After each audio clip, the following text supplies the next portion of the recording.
For decades, the GOP has branded itself as the party of law and order and labeled Democrats as soft on crime. Go back to 1968 and you can find speeches by then-candidate Richard Nixon lamenting the crime that plagues the land.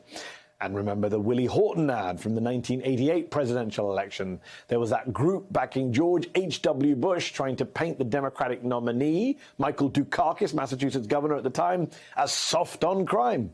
Dukakis not only opposes the death penalty, he allowed first-degree murderers to have some weekend passes from prison, the ad famously or infamously said. The fear of being called soft on crime may be one of the reasons that in 1992, Arkansas Governor Bill Clinton allowed the execution of Ricky Ray Rector, even though his lawyers said Rector was too mentally impaired to understand what death was. Not only did Clinton deny clemency, he left the campaign trail to be in Little Rock ahead of the execution. Had to look tough on crime. The right-wing rhetoric has only escalated in recent years. Republicans constantly try to play the largely peaceful George Floyd demonstrations as violent riots and have hung the defund the police slogan as an electoral albatross around Democrats' necks. Things have gotten so bad that Democrats have often internalized this GOP message that they're not tough enough on crime, that they're not pro-police enough, with centrist Democrats in Congress in recent years, people like Abigail Spanberger or Jim Clyburn, calling out their own colleagues on the left.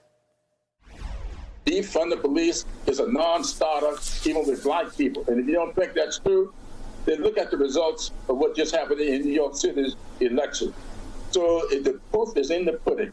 I know what I'm talking about. I talk to people every day. And defund the police is a chokehold around the Democratic Party. There are multiple problems with that Democratic Party response to the GOP on crime. For a start, it isn't true that Democrats support defunding the police or that the issue cost them huge amounts of votes. So they should probably stop talking about it so much. It's also very defensive. The Dems are always on the back foot on this issue. But above all else, what's worth pointing out, and what I want to focus on today, is that while Republicans are shouting about law and order, pretending to back the blue, in many cases, they are the ones who are standing with the people accused of committing awful crimes or, accused of committing crimes themselves. Keep that in mind as we listen to GOP Senator Josh Hawley of egging on violent insurrectionists fame, slamming Democrats during an interview with Tucker Carlson.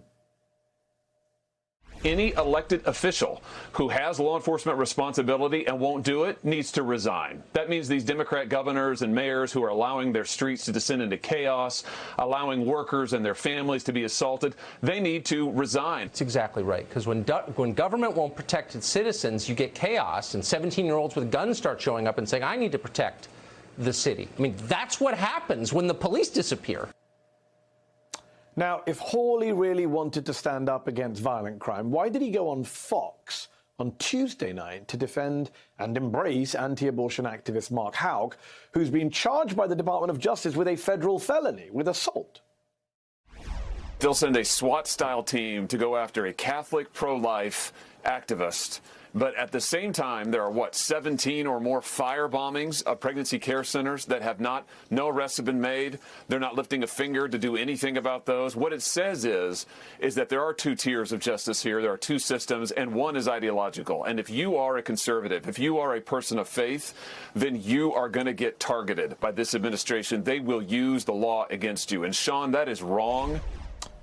What's wrong is Hawley misleading the viewers and suggesting this guy was arrested by a SWAT-style team. He wasn't. And for being Catholic, again, he wasn't. Actually, federal prosecutors say he shoved a 72-year-old man onto the ground outside a women's health center, something he denies. But an alleged crime you'd think law and order Republicans would be getting worked up about. Hawley also didn't mention how one local abortion provider accuses Houck of being known for intimidating patients and even carrying a large knife on his belt. Let's be clear, people are innocent until proven guilty. But what's so fascinating is that in this case, a Republican senator would rather take the side of a man accused of a violent crime than of law enforcement. Funny that. Oh, and let's talk about Tucker Carlson, too, the man nodding along as Law and Order Josh Hawley called Democrats weak on crime in that clip just a moment ago. Tucker Carlson, who loves to talk about the importance of law and order and respect on his show, and yet The Guardian reports that Carlson spoke glowingly last weekend at the funeral of Ralph Sonny Barger, the longtime president of the notorious Hells Angels Motorcycle Club. According to the DOJ, the Hells Angels are known to have been, quote, involved in murder, the manufacturing and distribution of methamphetamine, the distribution of cocaine, heroin and marijuana, the purchase and sale of firearms, and other criminal activities. After reading out Barger's personal credo, Carlson asked, "Is there a phrase that sums up more perfectly what I want to be, what I aspire to be, and the kind of man I respect?" Carlson also said Joe Biden should be saying Barger's words every single morning as he salutes the flag. I should also add that Barger was once convicted of assaulting his wife. That's the man Tucker Carlson was eulogizing. I wonder what Fox would say if I turned up to speak glowingly at the funeral of someone who had a history of crime and assault. But perhaps the cherry on top of the hypocrisy sundae comes from Texas AG Ken Paxton. AG as in Attorney General, you know, the top law enforcement officer in that red state. Paxton loves to talk about Democrats and crime. The damage to our state, both economically and with the crime, is tremendous, and we're doing everything we can. I think you probably talked to some of the DPS officers down there. We're spending billions. We're spending billions. We're doing everything we're allowed to do by law, and yet the Biden administration doing everything to get around the law. So imagine my surprise to learn that such a proud enforcer of the law allegedly fled his home on Monday to avoid being served a subpoena from a lawsuit by abortion rights groups. That's right. The top law enforcement officer in the biggest red state in the country jumped in a getaway truck driven by his state senator wife and sped away to avoid a process server. I should add that Ken Tough on Crime Paxton, who also has the endorsement of one Donald J. Trump, has been under indictment for securities fraud for 7 years now. So, look, Democrats for 50 years have been running from the soft on crime label, like a Texas attorney general running from a process server. But the good news is they can just take a break. They can focus on their opponents and their ties to criming. Don't forget 1-6 either. And credit to the president, he hasn't. You're on the side of a mob, or the side of the police. You can't be pro-law enforcement and pro-insurrection. You can't be a party of law and order and call the people who attacked the police on January 6th patriots. You can't do it. Yes, that's it. That is the way forward. Rather than play defense against Republican attack ads on crime, on law and order, play offense, Dems. Play offense.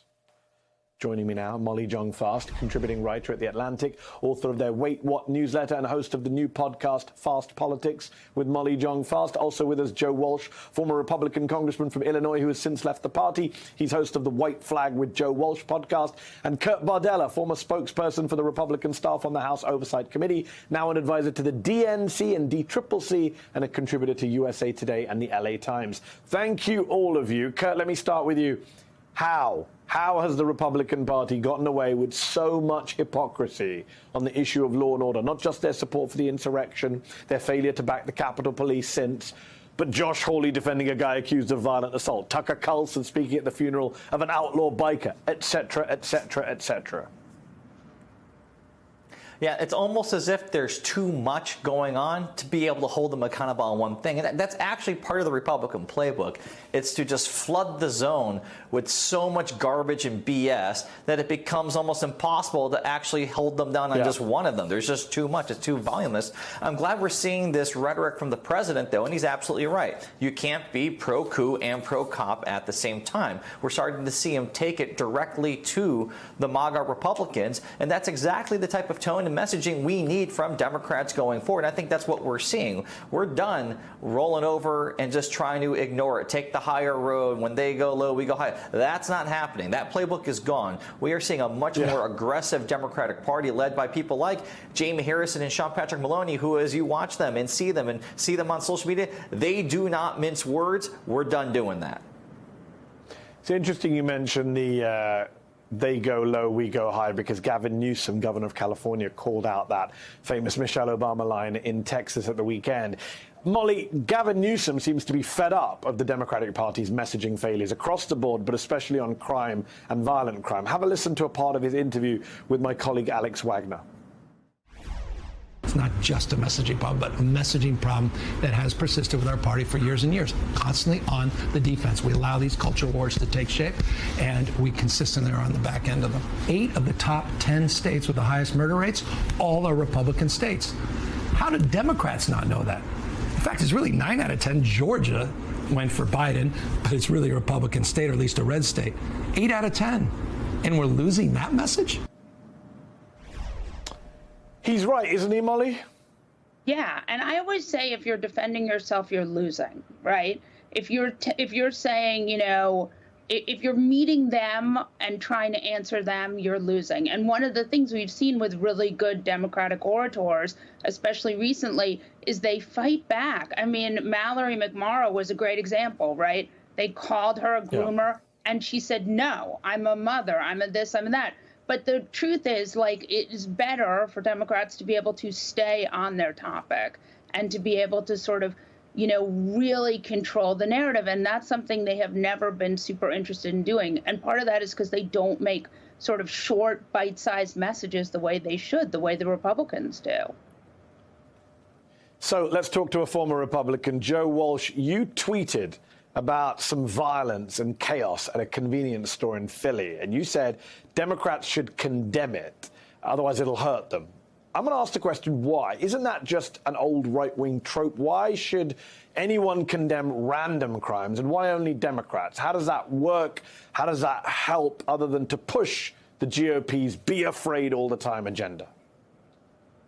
Yeah, Mehdi, because I come from that world of right-wing media, and they did it with that incident in Philadelphia. You know, a mob of 100 young kids in a Wawa outside of Philly. Republicans and right-wing media will use that to tag Democrats. And the point I was trying to make is it works. For a long, long time, this has worked. And Molly and Kurt are right.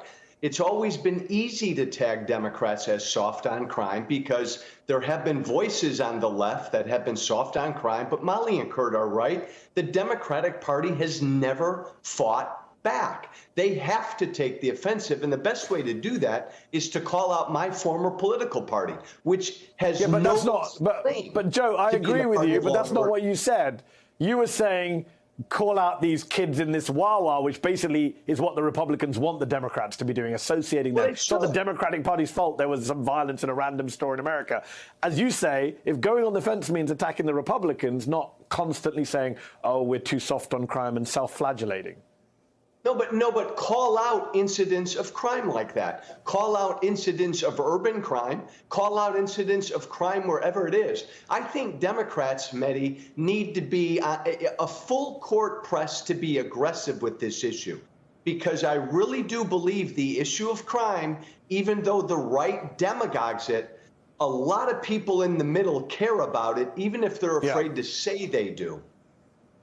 Fair enough. Okay, so Kurt, Joe is saying Democrats need to be more aggressive. You're now advising Democrats. I want you to have a watch of a part of this pretty awful ad knocking Democrats on crime that was put out recently and went viral on the right by dark money far-right group. It's called Citizens for Sanity. Have a watch. Gang shootings turning cities into war zones. Hardened criminals rampaging without fear. No fear of arrest. No fear of prosecution. No fear of jail. No fear of any consequence at all. Instead, you are made to live in fear. Woke progressive prosecutors are releasing dangerous predators before trial. Woke far-left politicians have allowed our streets and parks to be overrun with crime and drugs. Police have been made into the enemy and criminals into a protected class. I love how the 3 far-left politicians they highlight are 2 black women and a Jewish guy. But look, as awful and as racist as that ad is, Kurt, as Joe points out, it will be effective with many Americans who do care about crime. It does play into people's fears and prejudices. How should Democrats respond to an ad like that, Kurt? Not just with facts and figures and crime rates and stats, right? Right. Well, and I think, again, part of how we do this is exactly how Governor Newsom did it in that interview with Alex Wagner the other night. Thought that was a very effective way of messaging. But I think the other part of it is fighting them not on their terrain, but on the places where we have higher ground. You cannot talk about violence in America without talking about the gun violence in America. Yes. And Republicans have shown time and time again that they're not here for the kids, they're here for the killers. And I think that's where we fight back on crime. We also talk about, and you alluded to this in your monologue, what happened on January 6th and how these people, the MAGA supporters, took arms against law enforcement. We just saw someone get a heavy sentence for the assault on Officer Michael Fanone during that period of time. That's how we get back at them. These are the same people right now who would have us believe that if they go back in power, that they're going to investigate law enforcement. They're going to go after the FBI. They're going to go after the Justice Department. The Republican Party is only interested in crime when it's minorities, when it's poor people, when it's disenfranchised groups. But when it's their white-collar country club donor buddies, they want to look the other way. They want to have a different justice system, a different playing field. That's what we need to highlight, that contrast, the two justice systems. When Donald Trump and his country club people commit crimes, the Republican Party is nowhere to be seen. Kurt, Republicans are here not for the kids but for the killers. That's a great line. Why have I not seen that on posters across the country? I thought you advised the DNC.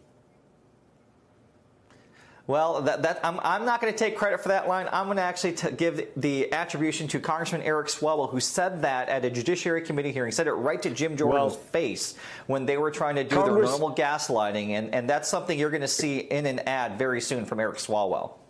Well, Congressman Swalwell is one of the handful of House Democrats who I often highlight as someone who does go after Republicans quite aggressively. Molly, I see candidates like Tim Ryan, who's running for the Senate in Ohio, member of the House, saying in an ad, I don't support defunding the police. And you hear Joe Biden offer similar denials in the last several months. Have a listen. We should all agree the answer is not to defund the police. It's to fund the police. Fund them. It's not defund the police, it's fund the police. I'll keep saying it. When it comes to public safety, the answer isn't to defund the police. The answer is to fund the police, fund the police. Molly, to go back to what you said a moment ago, if you're defending, or as Reagan famously said, if you're explaining, you're losing. For me, this whole defensive denialist approach on the defund the police issue, it doesn't work. All you're doing is reminding people about the slogan, how it hurt you, how defensive you are. And Republicans are not going to be like, people on Fox are not going to say, oh, Joe Biden said he's not going to defund the that's great, he's funding the police. It's not going to work.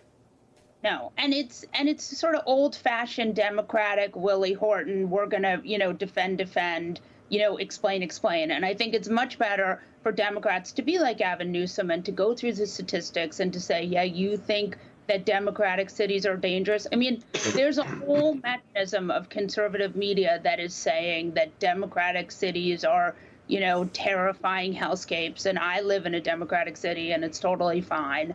And, Democrats have to push back against that and say, these Republican states have a higher murder rate. You have Republicans celebrating things like vigilante justice. I mean, this is clearly not the party of law and order anymore. And Democrats should say, we actually believe in laws, right? We don't think people should get off for crimes. I mean, so many Republicans are defending these January 6th rioters and holding vigils for them, and they beat up policemen. So I do think there's a real case here that Democrats actually are for the law, and that is a real thing. Yeah, I think it was it Louis Gohmert who presented a flag from the Capitol to one of the people who was convicted for entering the Capitol? Joe, let me ask you this. How much of the GOP obsession with law and order, going back to Bush and Dukakis and Willie Horton, has always been about race? You say it's your former party, your former people, your former base. How much was it always about scaring white people with dangerous black people? I would note that there is a pretty revealing line from former GOP Congressman Denver Riggleman's new book, where he says, quote, I had always bristled when I'd hear Democrats dismiss Republicans as racists. Now here I was behind the curtain, seeing that some of my colleagues really seemed to hold these awful views. Again, Mehdi, as someone who played in that game and played in right-wing media, it's all about fear. It's all about fear. And much of that fear, Mehdi, is racist, is bigoted. No doubt about that. And I think that's part of how Democrats need to fight back and be offensive. Call Republicans out for doing that. Call Republicans out and right-wing media out for being racist. It's not like there are convenience stores in every city around America where this kind of stuff is happening. But Tucker Carlson and Hannity will take one incident like that, Mehdi, and blow it up and scare people into thinking it's happening everywhere. That's the point, and that's where Democrats need to punch back.